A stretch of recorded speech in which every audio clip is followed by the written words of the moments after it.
일본은 자신들이 한국 반도체의 숨통을 조일 수 있는 최종 병기를 손에 쥐고 있다고 착각했습니다. 그들은 오만하게 반가쇠를 당겼고 모든 협력을 중단하겠다고 위협했습니다. 하지만 시청자 여러분, 바로 그 다음에 벌어진 일은 도쿄만을 위해 상영되는 완벽한 악몽이 되고 말았습니다. 불과 몇 시간 만에 60개의 계약이 파기되었고 1200억 달러의 시가총액이 허공으로 증발했습니다. 이것은 과연 누구의 위기입니까? 또 이것은 누구의 오만이 치른 대가입니까? 오늘 우리는 일본이 제 손으로 불을 붙였다가 결국 자신을 향해 타오른 이 지정학적 대화제를 심층 분석하겠습니다. 시청자 여러분 안녕하십니까? 한국의 경제, 정치 및 군사 안보 전략을 전문적으로 분석하는 장민호입니다. 오늘 우리는 일본의 오만이 자초한 한 편의 코미디 같은 비극을 목격하고 있습니다. 최근 다카이치 사내가 이끄는 일본 정부는 갑자기 충격적인 폭탄 선언을 던졌습니다. 바로 한국과의 관계를 전면 재검토하겠다는 것입니다. 이것은 외교적 수사가 아니라 노골적인 협박입니다. 그들은 반도체 핵심 소재와 정밀 장비를 인질로 삼아 전 세계를 상대로 비열한 심리전을 펼치려 한 것입니다. 이 소식이 전해진 순간 시장은 가장 정직한 반응을 보였습니다. 단 몇 시간 만에 아시아 기술 기업들의 시가총액은 자유낙하하듯 폭락했고 1200억 달러 이상이 순식간에 증발했습니다. 이 격렬한 충격에 글로벌 공급망 전체가 흔들렸습니다. 하지만 여러분, 이 놀라운 숫자가 과연 한국의 위기를 말하는 것일까요? 아닙니다. 이것은 일본의 무모함과 무책임함을 정확히 증명하는 것입니다. 다카이치 사내는 아마 서울이 목이 졸리는 광경을 흐뭇하게 바라보며 삼성과 SK하이닉스가 무릎 꿇고 애원하기를 기대했을 것입니다. 그러나 환상은 아름다울지 몰라도 오판의 대가는 처참합니다. 일본 당국이 샴페인을 터뜨리기도 전에 대한민국의 이재명 대통령은 얼음장처럼 차가운 침착함으로 응수했습니다. 그는 긴급 회의조차 소집하지 않은 채 대변인을 통해 그저 평온하게 이렇게 밝혔습니다. 한국 경제에 미치는 실질적인 영향은 전혀 없습니다. 분노도 부가적인 설명도 없었습니다. 경멸마저 느껴지는 이 짧고 단호한 부정은 순식간에 일본이 내민 소위 최후 통첩을 쓸모없는 휴지 조각으로 만들어버렸습니다. 자, 이제 묻겠습니다. 반도체 생태계를 무기로 서울의 굴복을 받아내려 했던 이 유치한 도발은 결국 누구의 목을 먼저 조르게 될까요? 다카이치 사내는 판은 자신이 짰고 압박은 이미 형성되었다고 생각했을 겁니다. 하지만 그녀가 예상하지 못한 것은 정작 판을 뒤엎은 것이 그녀의 위협 내용이 아니라 상대에 소름 끼치는 침묵이었다는 사실입니다. 그렇다면 대체 무엇이 일본의 이 완벽해 보였던 포위망을 순식간에 흔적도 없이 무너뜨린 것일까요? 이재명 대통령의 냉정한 침묵은 단순한 방관이 아니었습니다. 그것은 상대의 패를 완벽하게 읽은 뒤에 던지는 치명타였습니다. 일본의 다카이치 정부가 관계 재검토라는 비장의 카드를 꺼내 들었을 때 그들이 기대한 것은 서울의 허둥대는 모습과 삼성전자 본사의 요란한 경고음이었습니다. 하지만 대한민국 정부는 그들의 유치한 협박에 대응하는 것조차 시간 낭비라고 여기는 듯 단 한 문장짜리 보도자료 하나로 일본 당국의 체면을 진흙탕에 처박아 버렸습니다. 이것이 바로 클래스의 차이입니다. 보십시오. 지금 이 바둑판 위의 선수들이 어떤 자들입니까? 한쪽은 반도체 소재 독점이라는 허울뿐인 간판 뒤에 숨어 세계 경제의 생사여탈권을 쥔 양착각하는 다카이치 사내와 그녀의 팀입니다. 그들은 국가안보의 방패가 되어야 할 반도체 산업을 타국을 위협하는 흉기로 사용하고 있습니다. 다른 한쪽은 우리 대한민국입니다. 이재명 대통령의 지휘 아래 어떠한 감정적 동요도 없이 오직 국가의 이익과 실리라는 냉철한 계산기만을 두드리고 있습니다. 글로벌 권위 경제지인 블룸버그는 이번 사태를 보도하며 이런 명쾌한 제목을 달았습니다. 서울, 일본의 반도체 인질극 참여를 거부하다. 이 짧은 한마디는 국제사회에서 일본이 얼마나 고립되어 있는지를 적나라하게 보여줍니다. 솔직히 말해 일본이 이런 짓을 한 것은 처음이 아닙니다. 그들은 자신들의 정치적 입지가 흔들릴 때마다 공급망을 무기처럼 휘둘러 왔습니다. 이런 행태는 이미 전 세계 투자자들에게 신뢰할 수 없는 파트너라는 낙인을 찍게 만들었습니다. 미국 전략국제문제연구소 CSIS의 한 선임 연구원은 더욱 날카로운 분석을 내놓았습니다. 이재명 대통령의 대응은 일본이 쥐고 있던 공급망 공포라는 심리적 무기를 근본부터 무력화시켰습니다. 한국이 그 의존성을 부정하는 순간 일본이 휘두른 칼날은 그저 허공을 가를 뿐입니다.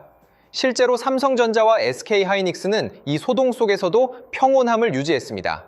뿐만 아니라 내부적으로는 과거 일본에 심하게 편중되었던 후공정 공급망 생태계를 국내로 조기 흡수하는 전략적 움직임을 오히려 가속화하고 있습니다. 다카이치 정부는 한 가지를 분명히 알아야 합니다. 당신들이 자랑하는 그 정밀 소재와 장비가 아무리 정교하다 한들 그것들이 결국 서비스해야 하는 대상은 우리 대한민국의 손끝에서 생산되는 핵심 메모리 반도체라는 사실을 말입니다. 삼성전자 경계연 사장과 SK하이닉스 광노정 사장이 이끄는 메모리 동맹은 이미 전 세계 AI 서버 시장의 70% 이상을 장악하고 있습니다. 우리가 단 일주일만 메모리 공급을 통제하면 일본의 그 소위 정밀 장비 및 소재 공장들은 거대한 고철 덩어리로 변할 것입니다. 그런데도 감히 누구를 향해 관계 재검토를 운운한단 말입니까? 이것은 마치 엔진을 만드는 사람이 연료를 공급하는 사람에게 소리치는 격이니 그야말로 완벽한 코미디입니다. 대한민국의 경제 관료들은 이미 2026년 상반기 일본 리스크에 대비한 비상 계획을 가동하고 있었습니다. 기획재정부의 내부 보고서 분석에 따르면 만약 일본이 반도체 소재 수출 제한을 강행할 경우 일본 스스로가 입게 될 직접적인 수출 손실액만 연간 450억 달러에 달합니다. 이는 일본 GDP의 상당 부분을 갉아먹는 자살 행위가 될 것입니다. 반면 우리는 이미 동남아, 미국, 그리고 국내 자체 생산시설을 통해 공급망의 85% 이상을 다변화해 놓은 상태였습니다. 결국 이재명 대통령의 무대응 전략은 일본이 스스로 판 함정에 스스로 빠지게 만든 셈입니다. 일본은 스스로가 공급망의 갑이라고 착각했지만 이제 시장은 근본적인 의문을 품기 시작했습니다. 과연 일본이 안정적인 공급자로서 언제까지 기능할 수 있을까? 서울이 보여준 이 압도적인 여유와 자신감은 한국 반도체 산업의 펀더멘털이 그 깊이에서부터 일본과는 차원이 다르다는 것을 증명합니다. 다카이치 사내는 서울의 항복을 받아내려다 오히려 전 세계 고객들에게 일본 리스크라는 개념만 깊숙이 각인시키는 사상 최악의 자책골을 차버린 것입니다. 그 결과 월스트리트의 자금은 이미 일본 기술주에서 빠져나와 서울의 삼성전자와 SK하이닉스로 몰려들고 있습니다. 이것이 바로 장사꾼과 전략가의 차이입니다. 일본이 감정에 휘둘리는 아마추어 정치를 하는 동안 대한민국은 차가운 데이터와 자본의 논리로 그들의 목을 서서히 조여가고 있습니다. 이제 주도권은 완벽하게 서울로 넘어왔습니다. 일본의 선언이 얼마나 허황된 것이었는지, 그들이 자랑하던 소재 제국의 기반이 얼마나 취약했는지를 증명하는 데는 오랜 시간이 필요하지 않았습니다. 자, 일본이 스스로를 공급망의 유일한 지배자라 믿으며 눈이 멀어 있는 동안 대한민국은 이미 그들이 영원히 넘볼 수 없는 메모리와 고대 역폭 메모리 HBM, 시장에서 훨씬 더 견고한 철옹성을 쌓고 그 실질적인 증거들을 하나씩 꺼내 보이기 시작했습니다. 일본 당국의 성명 발표 이후 도쿄 증권거래소의 외국인 투자자들은 불과 48시간 만에 125억 달러 규모의 주식을 미친 듯이 팔아치우며 탈출했습니다. 이 충격은 일본 전체 외환 보유고의 건전성을 위협할 만한 수준이었습니다. 다카이치 정부가 예상했던 서울의 굴복 대신 도쿄 자본이 텅 비어버리는 처참한 결과가 나타난 것입니다. 특히 일본의 반도체 소재 및 후공정 관련 기업들은 단지 한국의 삼성전자와 SK하이닉스로부터의 주문이 끊길 것을 우려해 주가가 평균 18% 이상 폭락하며 아비규환이 되었습니다. 일본 경제연구소의 비공개 시뮬레이션 자료에 따르면 만약 한국과의 공급망 단절이 6개월 이상 지속될 경우 일본의 연간 GDP 성장률은 2%포인트 하락하여 사실상 마이너스 성장의 늪에 빠지게 됩니다. 구체적인 손실액은 연간 약 940억 달러에 달하며 이는 일본 국가 총예산의 상당 부분을 마비시킬 수 있는 천문학적인 금액입니다. 다카이치 사내는 정치적 도박을 위해 주사위를 던졌지만 그것이 실은 자기 집을 불태우는 불씨였다는 것을 이제야 깨닫고 있을 것입니다. 반면 대한민국은 이 위기를 치밀하게 기회로 전환하고 있습니다. 한국 정부는 일본의 도발에 대응하여 즉각 국내 반도체 소부장, 소재, 부품체 장비, 기업들의 15조 원 규모의 긴급 금융 지원과 세제 혜택을 승인했습니다. 그 결과 과거 일본 수입에 의존했던 특수가스 및 웨이퍼 연마제 시장에서 한국 국내 기업들의 점유율이 순식간에 20% 이상 상승하며 어부지리를 톡톡히 챙겼습니다. 삼성전자는 이 기회에 기존 35%에 달하던 일본 공급망 비중을 10% 미만으로 대폭 낮추는 공급망 독립 선언을 실행에 옮겼습니다. 이 과정에서 절감되는 물류 및 관리 비용만으로도 분기당 2,500억 원 이상의 추가 영업이익을 확보하게 되었습니다. 일본이 제 손으로 밥그릇을 걷어차는 동안 우리 대한민국의 기업들은 그 빈자리를 독차지하며 체질 개선과 수익성 강화라는 두 마리 토끼를 완벽하게 잡은 셈입니다. 이러한 전개는 단순히 경제 수치에만 머물지 않았습니다. 영국의 권위 있는 경제지 파이낸셜 타임스는 일본의 자살 외교가 오히려 한국 반도체의 완전한 독립을 가속화했다고 보도하며 다카이치 사내의 무능을 만천해 공개했습니다. 또한 전 미 태평양 사령부의 한 군사 전략 전문가는 일본이 반도체 소재라는 스스로의 방패를 제 손으로 파괴했다. 이제 전 세계 방산 기업들은 훨씬 안정적인 한국산 칩으로 대체하기 위해 설계 변경을 서두르고 있다고 경고했습니다. 군사기술의 핵심인 미사일 유도 장치와 레이더 시스템의 반도체 주문이 일본에서 한국으로 대규모로 이동하고 있으며 이는 향후 10년간 한국 방산 반도체 시장에 200억 달러 이상의 신규 수요를 창출할 것으로 예상됩니다. 다카이치 사내는 아마 소재 시장에서의 점유율만 믿었겠지만 반도체의 심장이라 불리는 메모리 시장에서 한국이 가진 가공할 만한 지배력은 전혀 계산하지 못했습니다. 삼성전자와 SK하이닉스가 주도하는 HBM 시장에서 일본 기업의 존재감은 제로에 가깝습니다. 우리가 공급하는 메모리가 없으면 엔비디아의 AI 가속기도, 애플의 최신 기기도 구동될 수 없습니다. 일본이 물건을 팔지 않겠다고 위협하는 것은 마치 동네 구멍가게 주인이 백화점 회장에게 물건을 팔지 않겠다며 떼를 쓰는 것처럼 우스꽝스러운 일입니다. 실제로 서울의 단호한 태도에 경악한 글로벌 빅테크 기업들은 이미 일본 정부에 강력한 항해 서한을 보냈습니다. 일부 CEO들은 일본의 지정학적 리스크가 통제 불능 수준에 이르렀다며 생산 기지를 한국과 베트남으로 이전하는 방안을 검토 중이라고 공개적으로 밝히기도 했습니다. 이재명 대통령은 마치 잘 짜인 바둑판을 내려다보듯 이 모든 것을 꿰뚫어 보고 있었습니다. 일본이 감정적인 포효를 내지를 때 우리 대통령은 숫자로 대답했습니다. 한국은 이번 사태를 계기로 국내 반도체 클러스터에 유입된 외국인 직접 투자 규모가 평시의 4배 이상으로 급증했습니다. 일본에서 탈출한 자본이 안전한 투자처를 찾아 경기도 용인과 평택으로 몰려들고 있는 것입니다. 일본이 스스로를 고립시키는 동안 대한민국은 글로벌 반도체 자본의 유일한 피난처이자 요새로 거듭나고 있습니다. 다카이치 사내가 내세운 명분 없는 적대감은 결국 일본의 노동자들을 실업으로, 기업들을 파산 직전으로 내몰았을 뿐입니다. 일본 반도체 관련 산업의 실업률은 지난달 대비 4.5%나 급증하며 사회 불안으로 번지고 있습니다. 도쿄 도심에서는 정부의 무능을 규탄하는 목소리가 커지고 있습니다. 정치를 경제 위에 두려는 얄팍한 술수는 결국 국가의 존립을 위협하는 독이 되어 돌아왔습니다.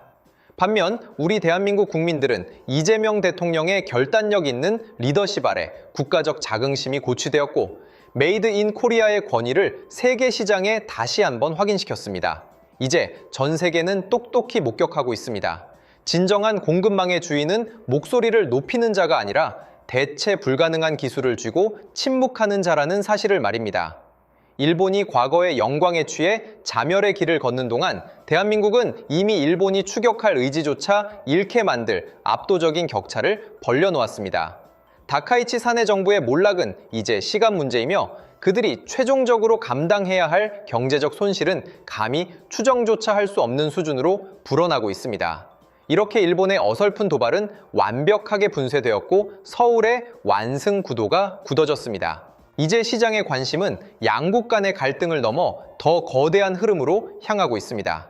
일본이 일으킨 이 작은 균열이 아시아 경제지도 전체를 어떻게 재편하고 있는가? 이 거대한 폭풍 속에서 누가 진정한 승자가 될 것인가? 그 답은 서서히 윤곽을 드러내고 있습니다. 이 혼란의 불길은 이제 양국의 국경을 넘어 동남아의 전략적 요충지를 자극하며 누구도 예상치 못했던 거대한 연쇄 반응을 일으키고 있습니다. 다카이치 정부가 쏘아올린 경솔한 도발의 화살은 이제 아세안 7개국으로 구성된 거대한 방호벽에 부딪혀 산산조각 나고 있습니다. 베트남, 태국, 인도네시아를 포함한 동남아 주요 국가들은 일본이 야기한 이 불확실한 공급망 리스크에 극도의 충격을 받고 즉각 자국의 제조업 시간표를 전면 수정하기 시작했습니다. 아세안 남부경제포럼의 비공개 보고서에 따르면 단지 일본발 지정학적 불안정성 때문에 이 지역에서 지연되거나 재검토에 들어간 첨단 기술 프로젝트 규모만 이미 500억 달러에 달합니다. 이것이 무엇을 의미하는지 아시겠습니까? 다카이치 사내는 스스로를 아시아의 중심이라 여겼겠지만 현실은 주변국의 밥그릇을 위협하는 골칫덩어리로 전락했다는 것입니다. 동남아의 지도자들은 지금 3가지 거대한 공포에 짓눌려 있습니다. 첫째, 한국과 일본이라는 두 거인 사이에서 잘못된 선택을 했을 때 겪게 될 시스템적 붕괴. 둘째, 반도체 부품과 핵심 소재의 도착이 조금이라도 늦어질 경우 자국 조립 공장이 멈춰버리는 물리적 단절. 셋째, 이 혼란을 틈타치 솟는 물류비와 원자재 비용이 자국 경제의 인플레이션을 폭발시킬 재앙적 시나리오. 실제로 베트남 산업부의 한 고위 관리는 니케이 아시아와의 인터뷰에서 우리는 더 이상 특정 지역의 감정적인 정치 게임에 우리 국가의 미래를 맡길 수 없다며 노골적으로 일본을 겨냥했습니다. 이 과정에서 우리 대한민국은 그들에게 유일한 구원이자 희망의 등대가 되고 있습니다. 왜냐하면 일본이 불안을 수출하는 동안 이재명 대통령이 이끄는 대한민국은 안정과 신뢰라는 가장 소중한 자산을 수출하고 있기 때문입니다. 삼성전자와 현대자동차가 주도하는 동남아 대규모 공급망 재편 전략은 이제 일본을 완전히 배제하는 탈일본 노선을 확고히 하고 있습니다. 일본 게이오 대학의 한 지정학 교수는 현 사태를 두고 매우 흥미로운 분석을 내놓았습니다. 일본은 공급망을 무기로 삼았다고 생각하지만 실제로는 자기 목에 칼을 들이댄 셈이다. 고객을 위협하는 공급자는 시장에서 영원히 퇴출당한다는 기본적인 상식조차 잊어버린 행위다. 자, 얼마나 통쾌하고 정확한 지적입니까? 다카이치 정부의 그 오만한 발상은 결국 전 세계 첨단 기술 기업들에게 일본은 언제든 배신할 수 있는 변수라는 공식을 각인시켰을 뿐입니다. 반면 우리 대한민국의 위상은 하늘 높이 치솟고 있습니다. 한국의 반도체 클러스터는 이제 전 세계 투자자들이 앞다투어 자금을 쏟아붓는 글로벌 안전자산이 되었습니다. 일본에서 이탈한 50억 달러 규모의 벤처 캐피털 자금이 경기도 평택과 용인으로 유입되었다는 통계는 이 현상을 증명하는 작은 단면에 불과합니다. 대한민국은 이제 단순히 칩을 만드는 나라가 아니라 전 세계 기술 문명의 연속성을 보장하는 최후의 보루로서 그 권위를 인정받고 있습니다. 다카이치 사내는 알고 있었을까요? 그들이 아세안 7 개국 연합을 경로시키는 동안 대한민국은 이들 국가와의 전략적 파트너십을 공고히 하며 일본이 잃어버린 시장 점유율을 고스란히 전부 흡수하고 있었다는 사실을 말입니다. 이것은 단순히 경제적 이익을 넘어 아시아의 패권 전체를 재편하는 거대한 서사시의 정점입니다. 일본이 과거의 영광이라는 환상에 빠져 주변국에 민폐를 끼치는 동안 우리 대한민국은 압도적인 기술력과 노련한 외교수를 바탕으로 진정한 아시아의 맹주로서 전 세계에 그 위엄을 드러내고 있습니다. 시장은 이미 냉혹한 판결을 내렸습니다. 일본이 보여준 그 유치하고 위험한 도발은 글로벌 공급망의 신뢰를 무참히 짓밟았고 그 결과는 필연적으로 일본 경제의 장기 침체라는 종말로 이어질 것입니다. 다카이치 사내 정부가 자국민을 도탄에 빠뜨리고 국제적 외톨이가 되기를 자처하는 동안 대한민국은 이 거대한 혼란을 장악하며 새로운 질서를 창조하고 있습니다. 이렇게 한순간에 오만이 불러온 나비 효과는 이제 걷잡을 수 없는 폭풍이 되어 일본 본토를 강타하고 있습니다. 전 세계는 이 비극적인 몰락의 결말을 과연 누가 진정한 시스템의 지배자인지를 지켜보고 있습니다. 일본이 쌓아올린 모래성은 이미 파도에 허물어지기 시작했고 그 빈자리를 채우는 것은 대한민국이 설계한 더 견고하고 더 웅장한 신시대의 메커니즘입니다. 이제 이 잔혹한 생존 게임의 결말은 단 하나의 진실을 향해 질주하고 있습니다. 그리고 그 진실은 무너져 내리는 일본의 권력 구조 속에서 가장 잔인한 형태로 그 실체를 드러낼 준비를 마쳤습니다. 다카이치 사내 정부가 반도체 소재라는 얄팍한 카드로 대한민국을 겁박하려 했던 오만한 도박은 결국 일본이라는 국가의 존립 기반을 근본부터 파괴하는 시스템적 자살 행위로 귀결되었습니다. 지난 몇 달간의 데이터를 보십시오. 일본이 공급망 무기화라는 망상에 빠져 허우적대는 동안 글로벌 시장의 신뢰는 이미 도쿄를 떠나 서울로 완벽하게 이동했습니다. 이것은 단순히 하나의 외교 마찰이 끝난 것이 아니라 21세기 아시아 패권의 주인이 누구인지를 확립하는 역사적 심판입니다. 가장 먼저 나타난 시스템적 붕괴는 바로 권력의 이동이었습니다. 과거에는 누가 더 미세한 회로를 그릴 수 있는가, 즉 제조 기술의 우위가 힘의 척도였습니다. 그러나 이제 권력의 패러다임은 누가 전 세계 첨단 산업의 주문 흐름을 통제하고 배분할 수 있는가, 즉 오더플로우의 지배권으로 완벽하게 바뀌었습니다. 이재명 대통령은 바로 이 점을 정확하게 꿰뚫어 보았습니다. 일본이 제조 공장을 인질로 삼아 고성을 지를 때 대한민국은 전 세계 빅테크 기업들의 수요를 한데 모아 일본을 우회하는 새로운 경로를 설계했습니다. 그 결과 일본의 소재 및 장비 공급업체를 필두로 한 주요 기업들의 가동률은 유휴 설비가 22%나 폭증하며 전 분기 대비 비명을 질렀습니다. 반면 한국의 삼성전자와 SK하이닉스는 일본에서 넘어온 고부가가치 주문을 싹쓸이하며 사상 최고의 영업이익률을 경신했습니다. 경제학적으로 볼 때 다카이치 사내 정부는 자국 경제에 약 1,350억 달러에 달하는 영구적인 손실을 입혔습니다. 이것은 단순히 매출 감소가 아니라 일본이 수십 년간 쌓아온 안정적인 파트너라는 브랜드 가치가 완벽하게 소멸한 데서 비롯된 것입니다. 니케이 아시아는 최근 분석 기사에서 일본은 기술 독점을 정치적 독약으로 사용하며 시장의 금기를 깼고 그 대가로 글로벌 공급망에서 영구적으로 소외될 위기에 처했다고 보도했습니다. 한때 아시아의 4마리 용 중 하나로 자부심을 가졌던 일본은 이제 스스로 판 함정에 빠져 허우적대는 가련한 신세로 전락했습니다. 반면 우리 대한민국의 위상은 이제 선두주자를 넘어 시스템 설계자의 반열에 올랐습니다.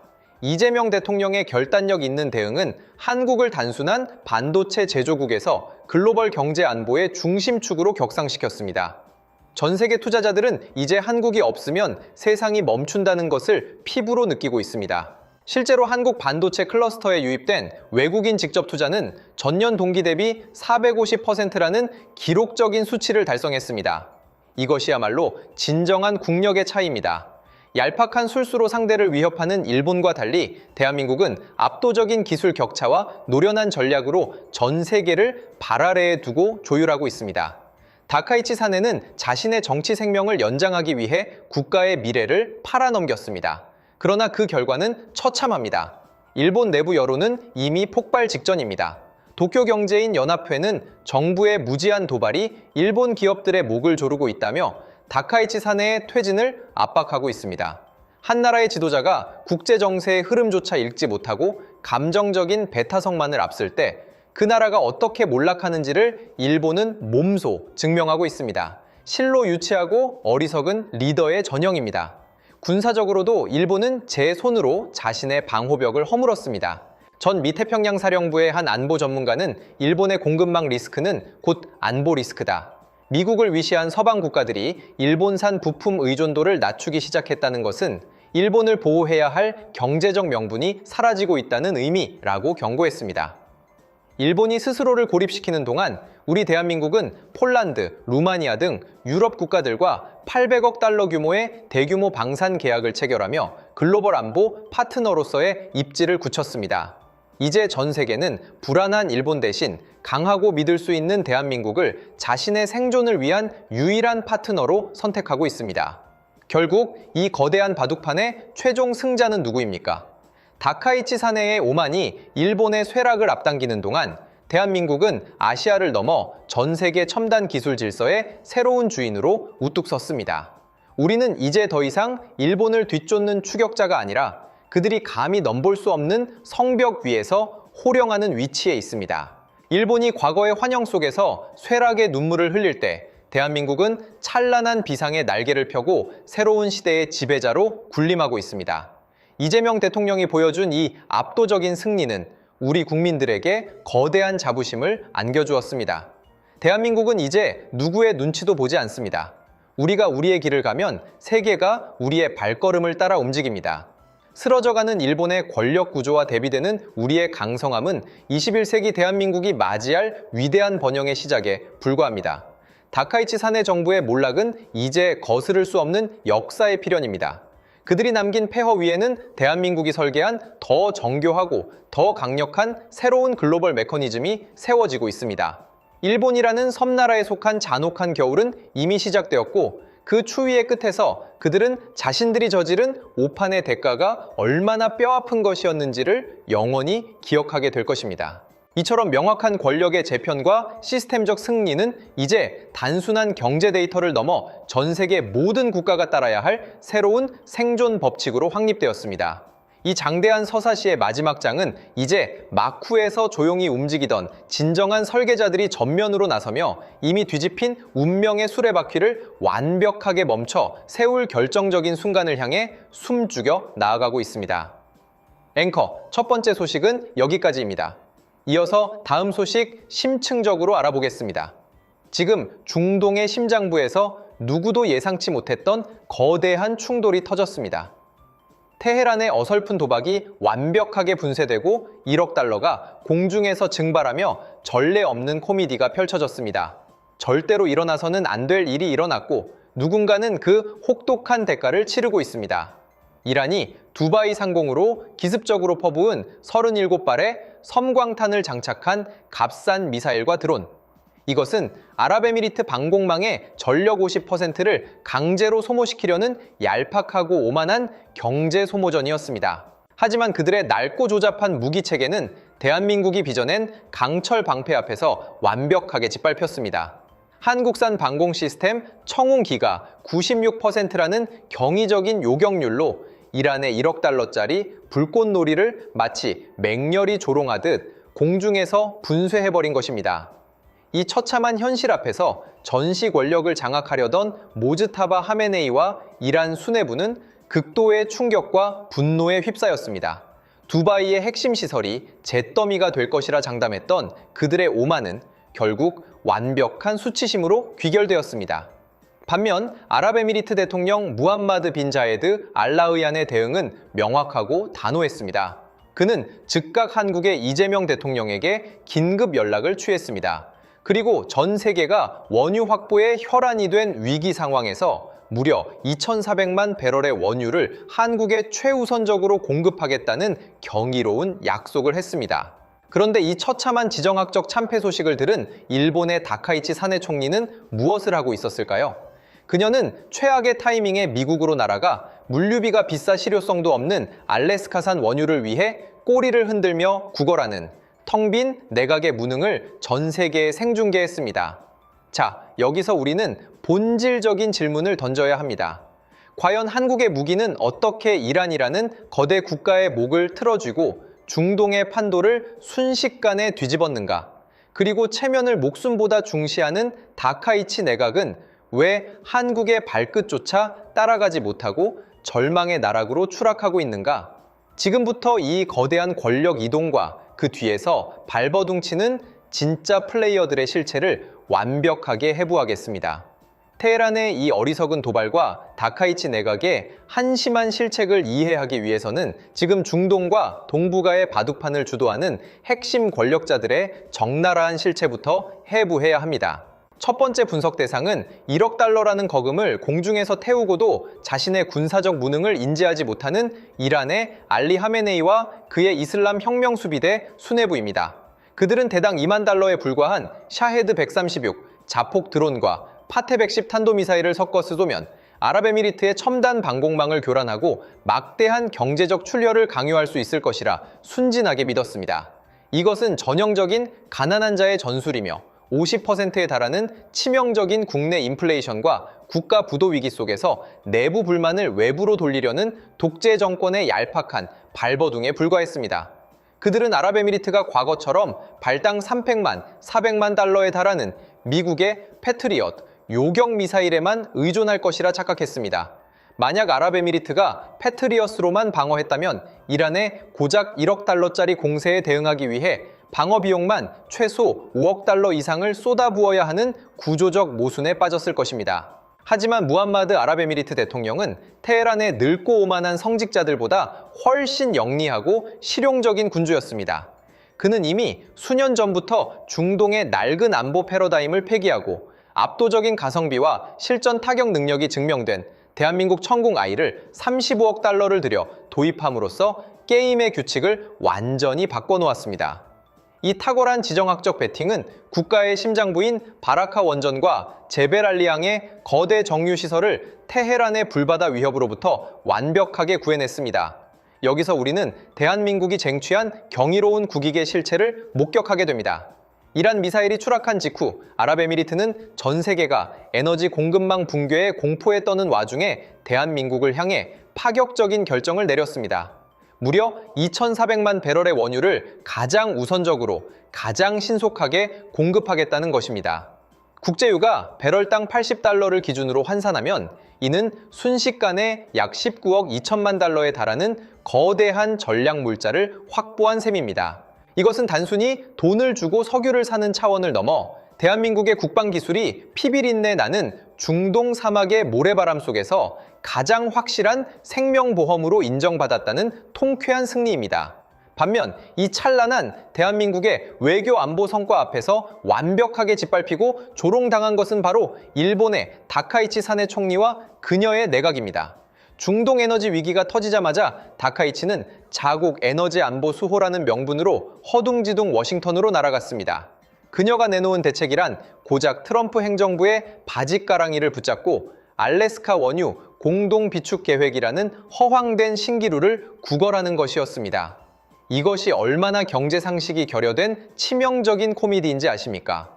알래스카 북부 사면에서 채굴한 원유를 일본까지 운송하려면 미국 국내법인 존스법의 규제를 피하기 위해 복잡한 환적 과정과 전용 부두 확장이 필요하며 여기에는 수백억 달러라는 천문학적인 인프라 투자가 필요합니다. 전문가들의 분석에 따르면 단지 알래스카산 원유를 일본 정유시설에 맞게 가공하고 수송하는 물류비만 따져도 기존 중동 원유에 비해 배럴당 최소 1,520달러의 추가 비용이 발생합니다. 이는 일본의 핵심 산업인 자동차, 반도체, 화학 공정의 제조 원가를 급등시키는 산업 자살 행위나 다름없는 것을 대책이라고 버젓이 내놓은 것입니다. 일본 내부에서조차 이 처참한 현실을 인정하며 자주 섞인 비탄이 터져 나왔습니다. 일본 게이오 대학 국제정치경제학부의 한 핵심 교수는 일본 정부는 아직도 20세기 낡은 미일 동맹의 환상에 갇혀 체면을 차리려다 국가의 핏줄인 에너지 공급선을 제 손으로 끊고 있다. 반면 한국은 무기와 원전을 수출하고 그 대가로 즉시 2,400만 배럴의 원유를 확보하며 20일 세기 실용주의 지정학의 정수를 보여줬다. 이는 일본 외교의 완패이자 구조적 무능이다. 라고 현 상황을 날카롭게 진단했습니다. 이러한 평가는 결코 과장이 아닙니다. 권위 있는 국제 언론들 역시 이 거대한 힘의 역전을 대서특필했습니다. 카타르의 알자지라는 최근 심층 보도를 통해 미국과 이스라엘, 이란의 대리전이 격화되는 와중에 이란이 걸프 국가들에 퍼부은 드론과 미사일이 최소 3,700기에 달한다고 폭로했습니다.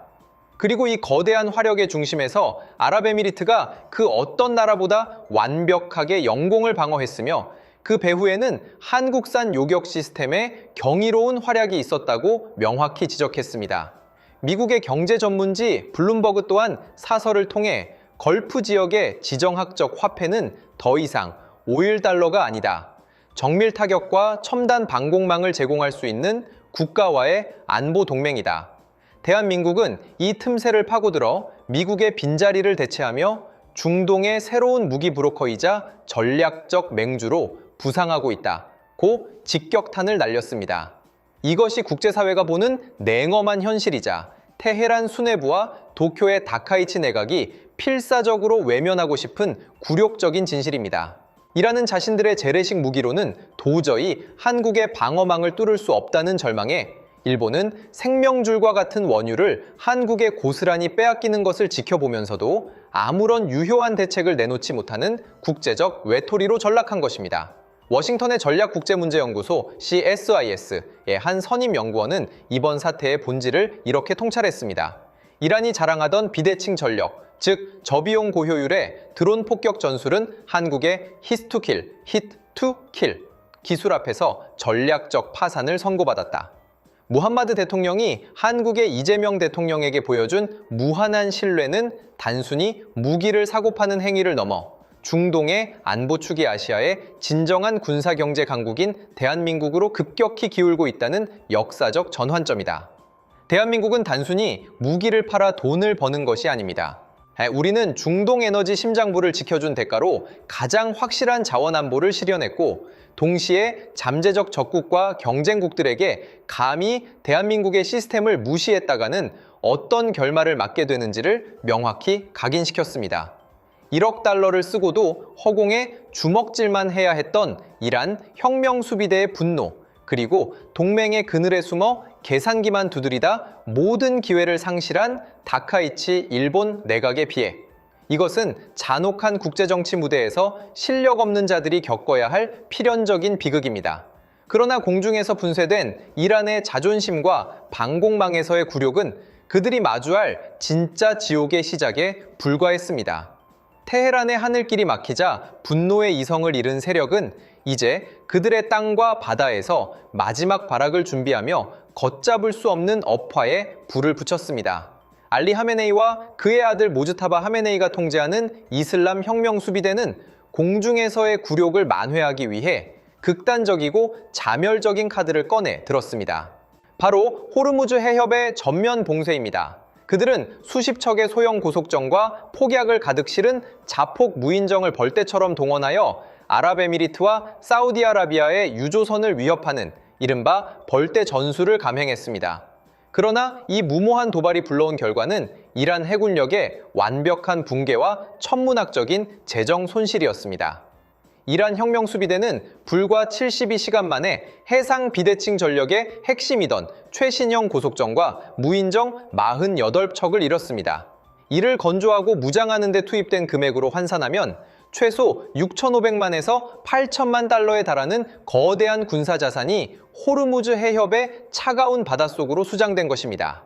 뿐만 아니라 이란 내륙의 핵심 지휘통제시설 2곳과 드론 발진기지 3곳이 연이어 완벽하게 잿더미로 변했습니다. 이 내륙기지 파괴로 인한 물리적 타격과 첨단 레이더 장비 손실액은 복구 비용을 포함해 2억 5천만 달러를 넘어설 것으로 추정됩니다. 단 며칠간의 교전으로 3억 달러가 넘는 국가 자본이 말 그대로 증발해버린 것입니다. 과연 무엇이 이란의 이 은밀하고 위협적인 기습 전력을 이토록 무참하게 짓밟았을까요? 그 해답은 또다시 대한민국 국방공업의 압도적인 기술력을 가리킵니다. 아랍에미리트는 이미 보유하고 있던 팔라지 3급 연안 초계함에 대한민국으로부터 직도입한 이점 75인치 유도 로켓 비궁을 전면 배치했습니다. 비궁은 발사 후 망각, 파이어 앤드 포겟, 방식을 채택한 극강의 정밀 타격 무기로 발사 후 탐색기가 스스로 표적을 찾아갑니다. 아랍에미리트 함정의 사격 통제 시스템이 이란 고속정 무리를 포착하는 순간 비궁은 지체 없이 연속 발사되어 동시에 여러 개의 표적을 무력화시킵니다. 76mm 한 포로는 맞히기 어렵고 대함 미사일을 쓰기에는 아까웠던 이란의 소형 표적들은 극강의 가성비와 명중률을 자랑하는 비궁 앞에서 추풍 낙엽처럼 쓸려 나갔습니다. 바다에서 비궁이 이란의 손발을 잘라냈다면 내륙의 심장부를 타격한 것은 K 국방의 자랑, 다연장 로켓 천무였습니다. 아랍에미리트가 운용 중인 2개의 대대 규모의 천무에서 발사된 전술 탄도미사일은 이란의 낡은 방공망을 가볍게 뚫고 혁명 수비대의 군사 기반 시설을 정확하게 타격했습니다.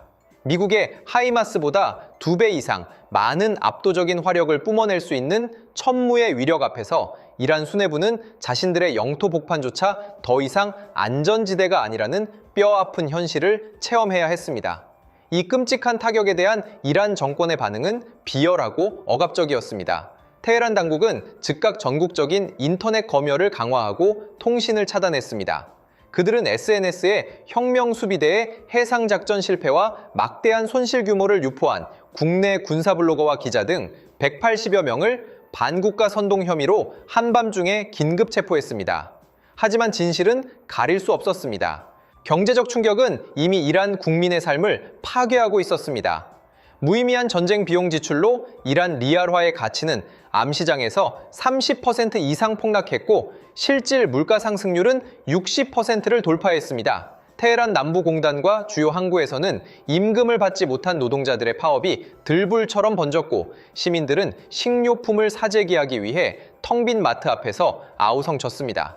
반면 이 격렬한 중동의 화약고 속에서 대한민국이 거둔 실리는 실로 경이로운 수준에 달했습니다. 무함마드 아랍에미리트 대통령은 국가의 운명을 지켜준 대한민국에 대한 확고한 보답으로 2,400만 배럴의 원유를 이재명 대통령이 이끄는 대한민국에 최우선 공급하겠다는 결단을 내렸습니다. 배럴당 85달러의 시세로 단순 계산해도 이는 20억 4천만 달러, 우리 돈으로 약 2조 8천억 원에 달하는 거대한 실물 경제 자산입니다. 이것은 단순한 돈의 가치를 넘어섭니다. 전 세계 에너지 공급망이 요동치고 각국이 석유 한 방울을 구하기 위해 외교적 국어를 벌이는 현 상황에서 대한민국은 순식간에 최소 61분 이상의 국가전략 비축유를 확충하며 국내 산업계의 불확실성을 완벽하게 제거했습니다. 이 압도적인 외교 안보 승리 앞에서 가장 초라해진 것은 바로 일본의 다카이치산의 내각입니다. 도쿄의 정치인들은 텅 빈 회의실에 앉아 대한민국으로 향하는 거대한 유조선 행렬을 바라보며 군침만 흘릴 수밖에 없었습니다. 일본 정부는 자국에 50, 1분의 원유, 비축 여유가 있다고 허세를 부렸지만 중동발 공급선이 위협받자 정유사들의 주가는 폭락하고 산업계 전체가 패닉에 빠졌습니다.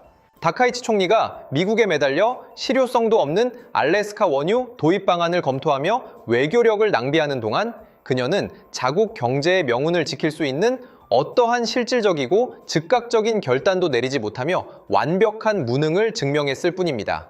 위기의 순간 첨단 기술력과 실용 외교로 무장한 한국과 낡은 동맹의 환상에 의존하며 체면만 중시하는 일본의 격차가 이토록 선명하게 갈린 것입니다. 글로벌 전문가들과 경제계 거물들의 평가 역시 냉혹하고 정확합니다. 세계 최고 권위의 군사 전문지인 영국의 제인스 디펜스 위클리의 중동 안보 수석 분석가 피터 세먼은 최근 칼럼에서 이란 혁명 수비대가 자랑하던 저비용 비대칭 해상벌떼 전술의 시대는 공식적으로 끝이 났다. 한국이 공급한 비군과 천무의 조합은 교전비의 패러다임을 혁명적으로 뒤집었다. 이라는 이제 걸프만의 사냥꾼이 아니라 첨단 방어망에 갇힌 사냥감이다. 라고 정확히 진단했습니다. 뿐만 아니라 글로벌 물류 동맥을 책임지는 세계 최대 해운사 머스크엣이 이 오빈센트 클럭은 파이낸셜 타임스와의 긴급 인터뷰에서 현재 호르무즈 해협이라는 지옥의 문을 통과하는 우리의 거대한 상선단을 지키는 것은 서방 세계의 낡은 외교적 수사나 제재가 아니다. 상선을 호위하는 방어 체계가 가진 압도적인 물리적 정확성이다. 바로 특정 아시아 국가가 제공한 방위 기술이 현재 글로벌 공급망의 완전한 붕괴를 막는 유일한 방파제 역할을 하고 있다고 일침을 가했습니다. 이 발언은 대한민국 국방공업이 이제 단순한 무기 수출을 넘어 글로벌 자본주의의 흐름을 지키는 핵심 버팀목이 되었음을 전 세계에 공표한 것이나 다름없습니다. 결국 하늘과 바다, 그리고 내륙기지에서 연이어 벌어진 이란의 치욕적인 군사적 붕괴와 그로 인한 경제 파탄은 결코 우연한 실패가 아닙니다. 이는 테헤란 정권이 천문학적인 자산을 쏟아붓고도 아무런 반성 없이 오히려 내부 통제에만 열을 올린 한계를 드러낸 것입니다. 그리고 이 국제 군사 분쟁의 결과는 단지 한국이 거대한 경제적 실리를 얻었다는 표면적 현상을 넘어 우리를 더 깊고 어두운 구조적 진실로 인도하고 있습니다. 무능한 독재 권력이 첨단 기술 앞에서 무너질 때 그 충격파는 단순히 군사 영역에만 머무는 것이 아니라 국가 시스템 전체를 뒤흔드는 거대한 지진으로 확장된다는 사실 말입니다.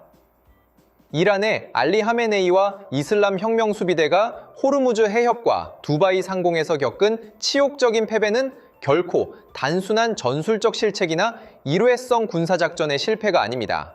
이것은 수십 년간 누적된 테헤란의 기형적인 경제구조와 시대착오적인 군사교리가 마침내 파산을 선고받은 구조적이고 필연적인 붕괴의 명확한 패턴입니다.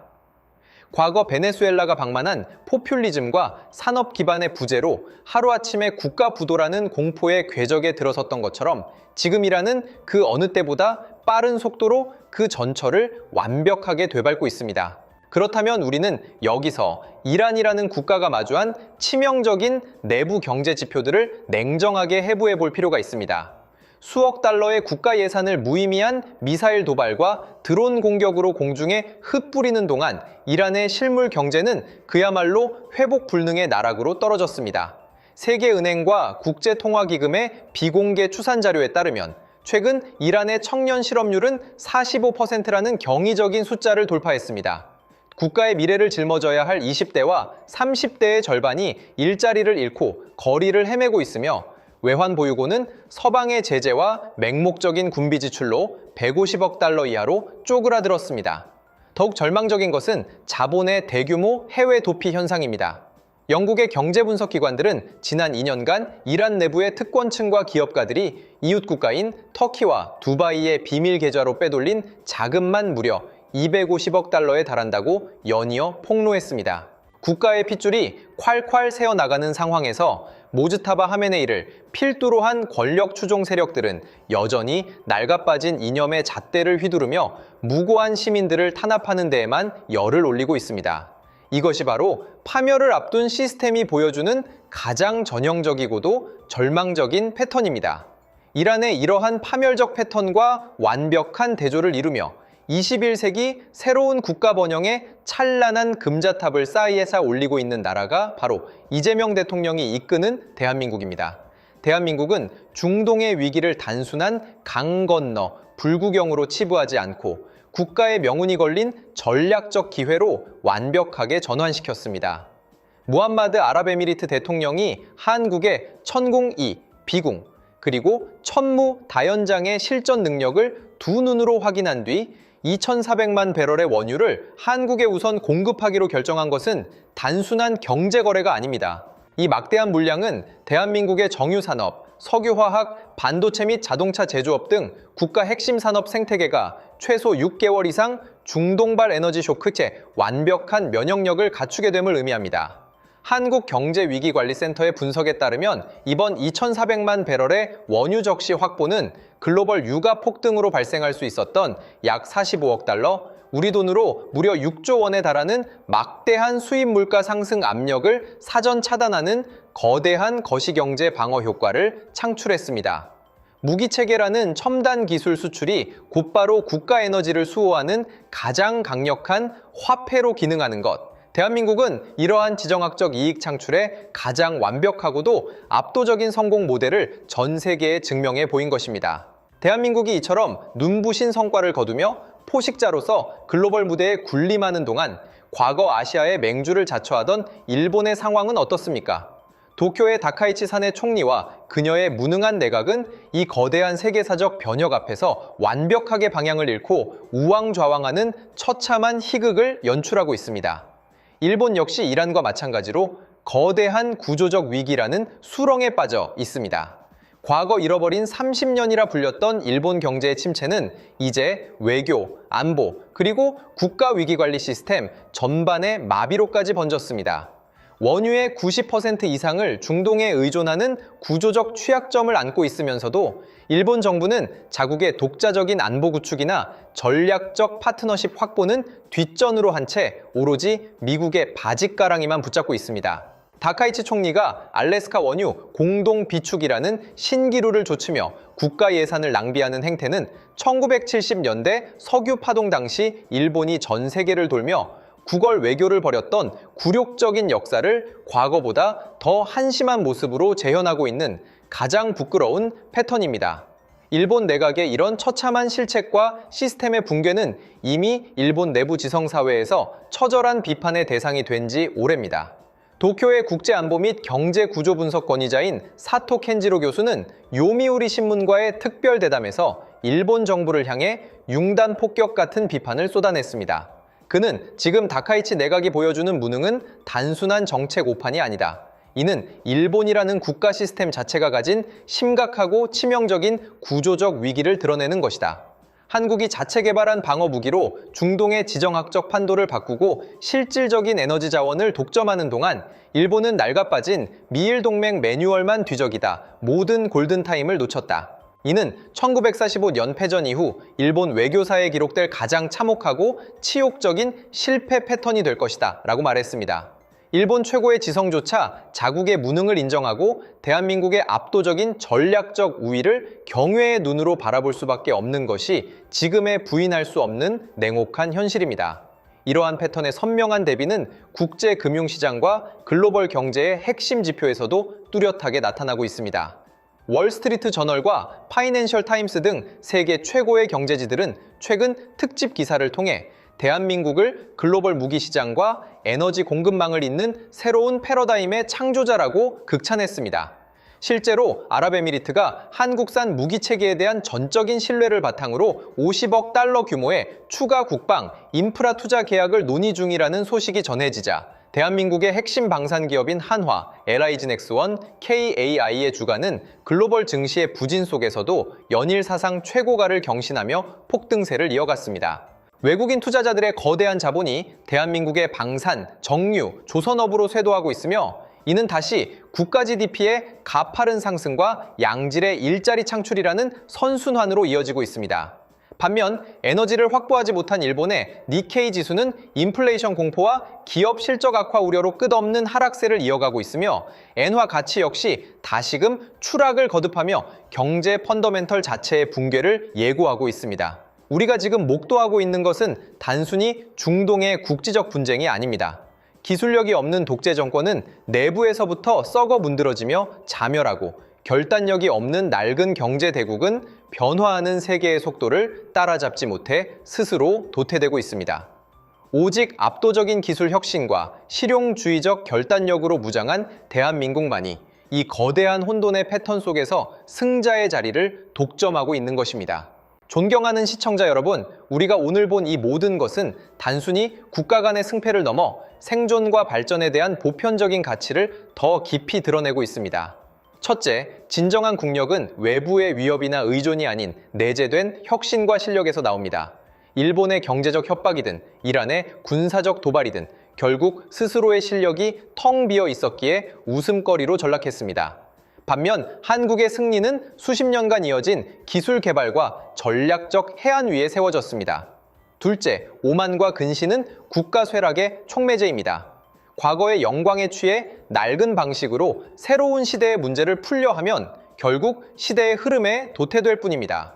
오늘의 일본과 이란은 전 세계 모든 국가에 뼈아픈 교훈을 주었습니다. 셋째, 평화와 번영은 제로섬 게임의 대결이 아닌 상호 존중의 협력에서 시작됩니다. 글로벌 공급망을 무기화하려는 시도는 타인에게 상처를 입혔을 뿐만 아니라 스스로의 신뢰와 미래를 파괴했습니다. 긴밀하게 연결된 세상에서 공존 공영만이 유일하게 지속 가능한 길입니다.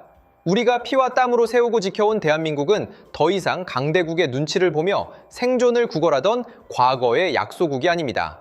우리가 직접 만든 무기가 세계의 바다와 하늘을 지키고 우리의 압도적인 기술력이 멈춰선 글로벌 경제의 심장을 다시 뛰게 합니다.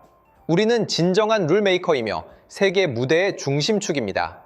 위기 속에서 기회를 창조하고 전 세계의 부러움을 사는 지정학적 승리를 거둔 자랑스러운 우리 대한민국의 이 장엄한 쾌거에 무한한 자부심을 가져주십시오. 지금까지 깊이 있는 분석과 흔들림 없는 시선으로 함께해 주신 시청자 여러분께 진심으로 감사드립니다. 하지만 중동의 모래바람과 걸프만의 포연이 차에 가시기도 전에 우리의 압도적인 K 국방은 이미 또 다른 더 깊은 전장을 향해 달려갈 준비를 마쳤습니다. 대륙이 패권을 차지하기 위해 은밀하게 움직이는 거대한 붉은 잠수함 전력. 그것을 순식간에 제압할 수 있는 대한민국의 새로운 해양 무기 체계와 그것이 동북아 바닷속에서 일으킬 더 거대하고 숨 막히는 침묵의 전쟁이 우리의 다음 시간을 기다리고 있습니다. 다음 시간을 기대해 주시기 바랍니다. 감사합니다.